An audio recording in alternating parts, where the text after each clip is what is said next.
किया है। वे पेशे से शिक्षक रहे हैं। एक शिक्षक कभी रिटायर्ड नहीं होता है और एक शिक्षक बिना बोले हुए भी नहीं रहता है। इसलिए जब वो 3 मिनट से 5 मिनट, 5 मिनट से 7 मिनट और 7 मिनट से 10 मिनट तक पहुंचे तो हम लोग समझ गए कि उनके अंदर अपना पुराना शिक्षक भाव जाग गया है और उसी के अनुरूप उन्होंने इस कृति को भी आज यहां पर विमोचन किया है। और अवसर इसलिए महत्वपूर्ण है क्योंकि 17 सितंबर से 2 अक्टूबर के बीच भारतीय जनता पार्टी पूरे देश के अंदर सेवा पखवाड़ा का आयोजन कर रही है। 17 सितंबर आदरणीय प्रधानमंत्री जी का जन्मदिन, 25 सितंबर अंत्योदय के प्रणेता पंडित दीनदयाल उपाध्याय जी का पावन जन्मदिन और 2 अक्टूबर राष्ट्रपिता महात्मा गांधी और पूर्व प्रधानमंत्री लाल बहादुर शास्त्री जी का पावन जयंती। इस दौरान अनेक कार्यक्रम चल रहे हैं। आदरणीय प्रधानमंत्री जी ने 17 सितंबर का कार्यक्रम देश की नारी शक्ति के प्रति समर्पित किया। स्वस्थ नारी सशक्त समाज, इस थीम के साथ उन्होंने इस कार्यक्रम का शुभारंभ किया। युवाओं ने उस दिन रक्तदान शिविर के आयोजन किए और पूरे देश के अंदर वर्तमान में स्वास्थ्य शिविर के आयोजन स्वास्थ्य जागरूकता के प्रति संचालित हो रहे हैं। आज 19 और 20 को देश भर में विकसित भारत की संकल्पना को आगे बढ़ाने का कार्यक्रम चल रहा है और विकसित भारत के साथ विकसित उत्तर प्रदेश, यानी विकसित भारत विकसित होगा तब जब उत्तर प्रदेश विकसित होगा। और इसलिए विकसित भारत विकसित उत्तर प्रदेश की थीम के साथ इस पुस्तक का विमोचन हो रहा है। यानी जो तोमर जी ने अपनी कृति में कहा है, उन्होंने अब तक की उपलब्धियों को कहा और हम इस चर्चा परिचर्चा के माध्यम से आप सबके सुझावों के माध्यम से भावी उत्तर प्रदेश और भावी भारत के बारे में अब विचार को आगे बढ़ा रहे हैं। यही होता है, पीढ़ी दर पीढ़ी वो कार्यक्रम कैसे आगे बढ़ना है, वही श्रृंखला आज यहां पर संचालित हो रही है। मैं सबसे पहले इस पूरे कार्य के लिए, इस आयोजन के लिए और इस प्रकार की कृति को देने के लिए, क्योंकि वह देश काल और परिस्थिति के अनुरूप है, समय का चयन सेवा पखवाड़ा के दौरान, विषय का चयन जो प्रधानमंत्री जी का विजन है, जो उन्होंने देशवासियों को देश की आजादी के अमृत महोत्सव के वर्ष पर दिया था। उन्होंने एक बात कही थी और वह बात उन्होंने कही थी कि भारत 2047 में जब विकसित भारत होगा, जब अपनी आजादी का शताब्दी महोत्सव मना रहा होगा, तब हम कैसा भारत चाहते हैं, कैसा भारत चाहते हैं। और तब उन्होंने कहा था विकसित भारत हम सबका मंत्र बनना चाहिए, हम सबका संकल्प बनना चाहिए। उस संकल्प के साथ जोड़ने के लिए उन्होंने देशवासियों को 5 पंचप्रण की बात कही थी। पंचप्रण में उन्होंने कहा था कि पंचप्रण, हम विरासत का सम्मान करें, विरासत के सम्मान के साथ गुलामी के मानसिकता को, गुलामी की मानसिकता को सर्वथा समाप्त करें। विरासत का सम्मान होना है, लेकिन गुलामी के किसी भी प्रकार के चिन्ह को, गुलामी के किसी भी प्रकार के उस भाव को अपने मनोमस्तिष्क से दूर कर देना है। तीसरा, अपने सेना और वर्दीधारी फौज से सुरक्षा बलों के जवानों का सम्मान करना। चौथा, सामाजिक समता का व्यवहार करना, सबके साथ समभाव हो। और पांचवां, नागरिक कर्तव्य। व्यक्ति जिस क्षेत्र में, छात्र शिक्षा के क्षेत्र में, शिक्षक एक शिक्षक के रूप में अपनी भूमिका का निर्वहन करे। व्यवसायी व्यवसाय के क्षेत्र में, श्रमिक के क्षेत्र में, नौकरी पेशा वाला व्यक्ति जिस क्षेत्र में काम कर रहा है उस क्षेत्र में, जिस क्षेत्र में कार्य कर रहा है वहां पर अपने कर्तव्यों को राष्ट्रीय कर्तव्य मान करके जब कार्य करेगा उसके परिणाम हम सबके सामने आएंगे। इन पंच प्रण पर आधारित विकसित भारत की अवधारणा को प्रधानमंत्री जी ने देशवासियों को समर्पित किया था और कहा था कि भारत का यह संकल्प भारत का मंत्र बनना चाहिए। और उस संकल्प के साथ वर्तमान में उत्तर प्रदेश की सभी अकादमिक संस्थाओं में इस पर चर्चा चल रही है। हमने इसके लिए कार्यक्रम बनाए हैं और आपने देखा होगा उत्तर प्रदेश विधानसभा विधायिका के बारे में एक चर्चा होती है कि वहां कार्य नहीं होता, हो हल्ला होता है। लेकिन 13 और 14 अगस्त को उत्तर प्रदेश की विधानसभा और विधान परिषद में लगातार 28 घंटे तक विकसित उत्तर प्रदेश, आत्मनिर्भर उत्तर प्रदेश पर चर्चा हुई थी लगातार। यानी रात्रि भर विधान सदन चला था, रात्रि भर चला था। और ऐसा नहीं कि रात्रि में केवल 2-4 लोग रहे हों, नहीं, हर समय सामान्य दिनों में आप देखते होंगे जब सदन चलता है तो 403 में से 300-250 इस प्रकार के लोग रहते होंगे, जबकि उस समय सामान्यतः 11 बजे से लेकर 5-6 बजे तक ही सदन चलता है। लेकिन जब लगातार रात्रि में भी चल रही थी सदन, तब सदन में उपस्थिति 250-300 रात्रि में भी बनी हुई थी। क्योंकि मैं भी रात्रि में जब सदन में गया तो मैं देख रहा था और बड़े उत्साह के साथ लोग अच्छे सुझाव दे रहे थे।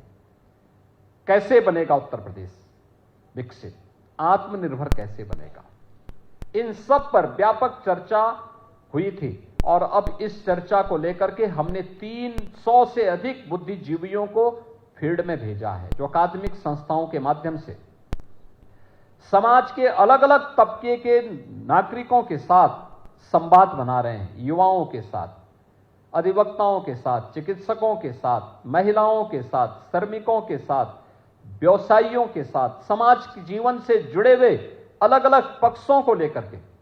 और ये प्रदेश भर में एक क्रम वर्तमान में चल रहा है। और उसी श्रृंखला में आज हम सब आपके बीच में गाजियाबाद में आए हैं। सेवा पखवाड़ा का जो विभिन्न प्रकार के कार्यक्रम है उनमें से एक कार्यक्रम यह भी है, विकसित भारत विकसित उत्तर प्रदेश। यानी भारत विकसित तब होगा जब उत्तर प्रदेश विकसित होगा। और उस पर हम आज इस चर्चा को आगे बढ़ाने का कार्य कर रहे हैं। सबसे पहले इस विषय में सोचने के पहले हम लोगों को एक बात को ध्यान रखना होगा। आपने वो कथा सुनी होगी, एक बार एक शेर का बच्चा अपने झुंड से बिछुड़ करके और सियारों के झुंड में चला गया।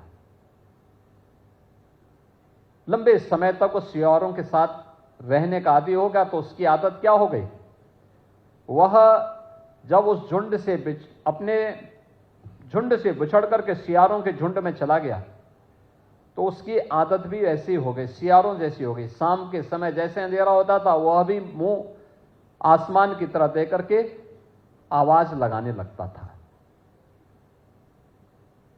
तो काफी दिन हो गए, उसकी आदत वही हो गई। वो वापस संजोग ऐसी रही कि एक बार फिर से वह उस झुंड से बिछुड़ करके शेर के पास वापस आए। शेर ने देखा कि मेरा बच्चा तो इसके बीच में, उन्होंने उसको वापस पकड़ा, लेकिन उसकी आदत नहीं गई। वह फिर जैसे शाम होती थी वैसे ही वह, तो उसकी मां ने उसको कहा बेटा तू सियार नहीं है, अरे तो शेर है, तो होकार क्या कर रहा है, तुझे तो दहाड़ मारनी चाहिए, तो अपना सीरत तो भूल गया है। तो ये सब क्या कर रहा है? रोना गाना क्या है तेरा?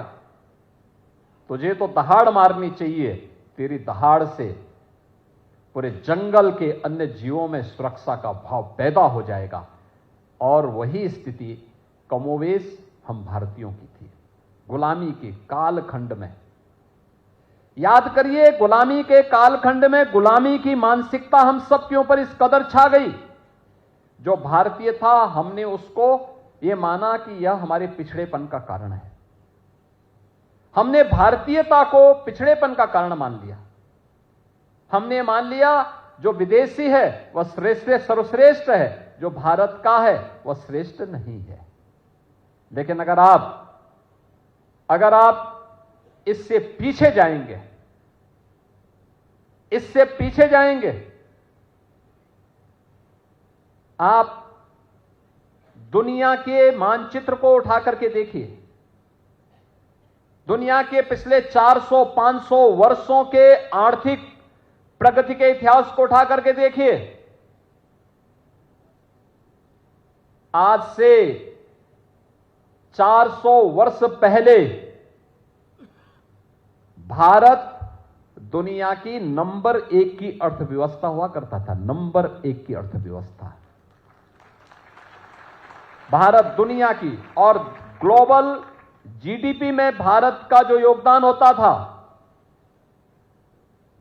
दुनिया की अर्थव्यवस्था में भारत का जो हिस्सा होता था वह होता था 26%। याद करिए, 26% अकेले भारत का था, और भारत के बाद तब चीन का नंबर था, और बाकी अन्य देश अंधकार में जी रहे थे। ये सत्र यानी सन 1700 ईस्वी की मैं बात कर रहा हूं, उससे पहले भारत की स्थिति थी।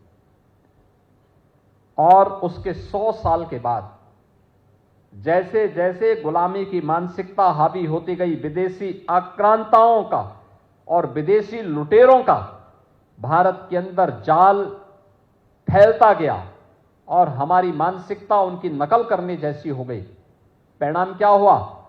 अगले 100 वर्ष के अंदर 1800 ईस्वी में आते आते भारत की स्थिति हो गई, भारत नंबर 2 की अर्थव्यवस्था बन गया। यानी नंबर 1 से हम नंबर 2 पे गए, नंबर 1 पर चीन आ गया। लेकिन अगले 100 वर्ष में भारत की स्थिति, भारत का शेयर, यानी पहले 100 वर्ष में हम 26% से घट करके 16% रह गए, और 16 से घट करके 1947 में जब भारत आजाद होता है तो भारत का दुनिया में भारत की हिस्सेदारी मात्र 4% रह जाती है। 4%। भारत गुलामी की मानसिकता से इस कदर छाया हुआ था, हमें कुछ भी पता नहीं होता था। हमने उन शब्दों का चयन किया जो शब्द हमारे विकास की यात्रा में बाधक थे। हम लोगों को यह बताने का प्रयास होता था हर एक कार्य में कि नहीं, जो आपका होगा वह प्रगति का प्रतीक नहीं है, वह पिछड़ेपन का प्रतीक है। हमारी भाषा, हमारी संस्कृति, हमारा व्यापार, हमारा अन्नदाता किसान, हमारा श्रमिक, हमारा युवा, भारत की नारी शक्ति, सभी प्रत्येक क्षेत्र में हमको हताश और निराश के उस भाव के माहौल में पूरे भारत को उसने इस आगोश में लिया कि कोई भी व्यक्ति मानता था कि जो भारत का है वह प्रगति का प्रतीक नहीं हो सकता, नहीं हो सकता। ये मान करके पूरे भारत को लांछित, अपमानित किया गया। याद करिए, यह देश अलग अलग क्षेत्रों में देश की आजादी की लड़ाई को लेकर के लगातार लड़ता था। ऐसा नहीं कि इस देश में विदेशी हमले हुए हो, हमने उसका प्रतिकार न किया हो। जितना जोरदार प्रतिकार भारत ने किया है, हां, राजे रजवाड़े थे, एकता का अभाव था, एकजुट होकर के नहीं लड़ पाते थे, लेकिन जहां पे लड़ते थे जोरदार प्रतिक्रिया भी करते थे। लेकिन इसमें जान आई तब जब पूरे भारत को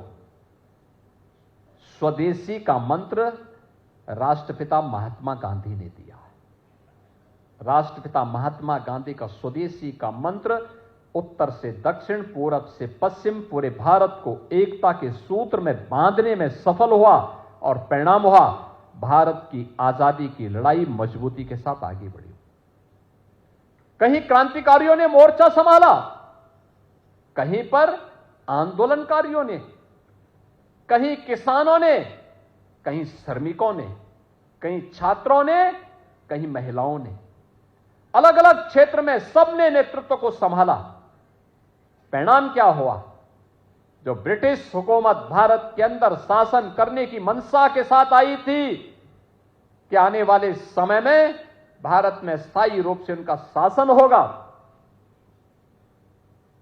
अगले कुछ वर्षों के अंदर उनके पांव उखड़ते हुए दिखाई दिए और परिणाम तो 1947 में देश को आजादी प्राप्त हो गई। बहनों और भाइयों, 1947 में भारत को जो आजादी मिली, आजाद भारत में जो कुछ हमारे पास था, अगले एक दशक तक वो बना रहा। उसमें थोड़ी प्रगति का भाव आगे आया, लेकिन 1960 से जो गिरावट प्रारंभ हुई वो लगातार 2014 तक चलती रही। 2014 में जब ये देश प्रधानमंत्री मोदी जी के हाथों में आया, तब भारत देश की 11वीं अर्थव्यवस्था था, दुनिया की 11वीं अर्थव्यवस्था।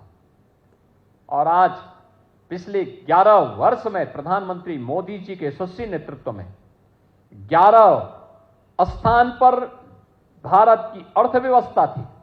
आज वह प्रधानमंत्री मोदी जी के यशस्वी नेतृत्व में दुनिया की चौथी बड़ी और सबसे तेज उभरती हुई अर्थव्यवस्था के रूप में स्थापित हुई है। सबसे तेज उभरती हुई अर्थव्यवस्था।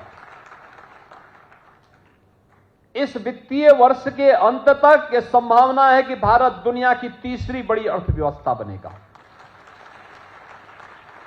लेकिन आगे क्या? ऐसा नहीं कि भारत ने किसी एक क्षेत्र में प्रगति की हो। एक तरफ विरासत है, दूसरी तरफ विकास है। एक तरफ युवा है, दूसरी तरफ अन्नदाता किसान है। एक तरफ महिला है, एक तरफ पुरुष है। समाज के अंदर क्या इंफ्रास्ट्रक्चर का क्षेत्र हो, क्या शिक्षा का क्षेत्र हो, क्या इन्वेस्टमेंट का हो, क्या हेल्थ का हो, या इमर्जिंग टेक्नोलॉजी का फील्ड हो, कोई फील्ड ऐसा नहीं, कोई क्षेत्र ऐसा नहीं, कोई सेक्टर ऐसा नहीं जिसमें भारत ने पिछले 11 वर्षों में एक लंबी दूरी न तय की हो। एक लंबी दूरी न तय की हो। यह लंबी दूरी की एक कहानी एक नई प्रेरणा है। और पिछले 11 वर्ष के अंदर भारत ने जो कुछ तय किया है, यही विकसित भारत की आधारशिला बनने जा रही है। यही विकसित भारत की आधारशिला बनने जा रही है। आप अनुमान करिए, 1947 से लेकर के 2014 तक भारत के अंदर सामाजिक सेवा, सामाजिक सेक्टर में, सोशल सेक्टर में, सामाजिक क्षेत्र में केवल 17 से 19% लोगों तक ही शासन की योजनाओं का लाभ पहुंचा था। याद करिए,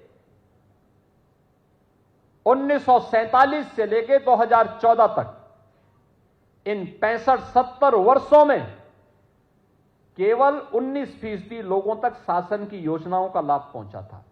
और 2014 से लेकर के 2025 के बीच इसका दायरा 19% से बढ़ करके पहुंचा है आज 70%। 70% लोग आज भारत की सामाजिक सुरक्षा की योजनाओं का लाभ ले रहे हैं। सामाजिक सुरक्षा का मतलब किसी को राशन की सुविधा का लाभ मिल रहा है, आयुष्मान भारत की सुविधा का लाभ मिल रहा है, 4 करोड़ लोगों को आवास की सुविधा का लाभ मिला है, देश के अंदर 10 करोड़ गरीबों के घर में शौचालय बने हैं, 10 करोड़ गरीबों को आयुष्मान भारत का कार्ड मिला है और 10 करोड़ भारतीयों के पास अपना स्वयं का शौचालय बनने के साथ साथ उन्हें अन्य तमाम प्रकार की सुविधाओं और उज्ज्वला योजना की रसोई गैस का कनेक्शन की सुविधा का भी लाभ प्राप्त हुआ है। कोई कल्पना करेगा, आज युवाओं के लिए स्टार्टअप की योजना है तो स्टैंडअप की भी योजना है। आज दुनिया के अंदर भारत, जिसको लोग बोलते हैं पिछड़ा है, कुछ नहीं हो सकता, दुनिया में इसकी कोई गिनती नहीं, वह भारत दुनिया का सबसे बड़ा तीसरा स्टार्टअप का इकोसिस्टम भारत रखता है दुनिया के अंदर। यह भारत की ताकत बन रही है और स्टार्टअप केवल भारत ने दिखाया है, स्टार्टअप केवल आईटी इलेक्ट्रॉनिक्स में ही नहीं हो सकता, बल्कि हर एक सेक्टर में हम एक नया स्टार्टअप स्थापित करके उसे यूनिकॉर्न बनाने की ओर अग्रसर हो सकते हैं। आज उत्तर प्रदेश की 1 डिस्ट्रिक्ट 1 प्रोडक्ट की योजना यह करके दिखा रही है। यानी हम हर क्षेत्र में आगे बढ़ सकते हैं। थोड़ा बढ़ने का जज्बा हो, चलने की सामर्थ्य हो, स्वयं में विश्वास हो, क्यों नहीं हो सकता? हो सकता है। और उन्हीं भावों को ध्यान में रख करके, भारत की प्रगति को ध्यान में रख करके हम लोगों ने इस विषय को आज चयन किया है। इसमें केवल ये नहीं करना, उत्तर प्रदेश में आपने देखा होगा, अगर भारत ने 11 वर्षों में इस प्रगति को आगे बढ़ाया है, उत्तर प्रदेश प्रधानमंत्री मोदी जी के मार्गदर्शन में 2017 से अपनी इस यात्रा को आगे बढ़ाया। 17 के पहले भारतीय जनता पार्टी की प्रदेश में सरकार नहीं, लेकिन पिछले 8.5 वर्ष के अंदर जो दूरी उत्तर प्रदेश ने तय की है, यह देशवासियों के लिए भी और दुनिया के लिए भी कौतूहल और आश्चर्य का विषय बना हुआ है। जो बोला जाता था, जो यहां पे अतुल गर्ग बोल रहे थे कि जब यह प्रदेश में खाद्य राज्य मंत्री थे और भारत सरकार के किसी बैठक में जाते थे, लोग कहते थे उत्तर प्रदेश कैसे कर सकता है। लेकिन जब इन्होंने 55 लाख मीट्रिक टन धान की क्रय करके दिखाया, वे अचंभित थे, क्या यह संभव हो सकता है? इन्होंने कहा संभव नहीं, आपके गोदाम भरे हुए, जाके देख के आओ। और ट्रांसपेरेंसी थी, बिचौलिए से बगैर हमने क्रय केंद्रों के माध्यम से खरीदा था और डीबीटी के माध्यम से पैसे का भुगतान किया था। यानी 17 के पहले उत्तर प्रदेश को देश के विकास का बैरियर माना जाता था, और बैरियर ही नहीं था, उत्तर प्रदेश देश के बीमारू राज्यों में गिना जाता था। बीमारू राज्य, गाजियाबाद तो क्या कहना है। यानी गाजियाबाद, मुख्यमंत्री बनने के पहले मैं सांसद था और दिल्ली में आप देखते होंगे संसद के 4 सत्र चलते हैं, चारों सत्र में मैं रहता था। एक बार केवल तोमर जी ने हमें यहां बुलाया था सरसों का साग और मकई की रोटी खिलाने के लिए, लेकिन गाजियाबाद की छवि अच्छी नहीं थी। गाजियाबाद की छवि अच्छी नहीं थी, एक गैंगस्टर के लिए जाना जाता था। यहां पे फिल्म बन चुकी थी यहां के गैंगस्टर के कृत्यों से, लोग उसी रूप में गाजियाबाद को जानते थे। यह गाजियाबाद की पहचान थी, गंदगी और गैंगस्टर, यह गाजियाबाद की पहचान हो गई थी। गौतम बुद्ध नगर यह लूट का एक अड्डा था, बेईमानी का एक नया जरिया बना दिया गया था और कह दिया गया मुख्यमंत्री वहां जाएंगे, दोबारा नहीं बन सकते मुख्यमंत्री। मैंने कहा तब तो जरूर जाऊंगा।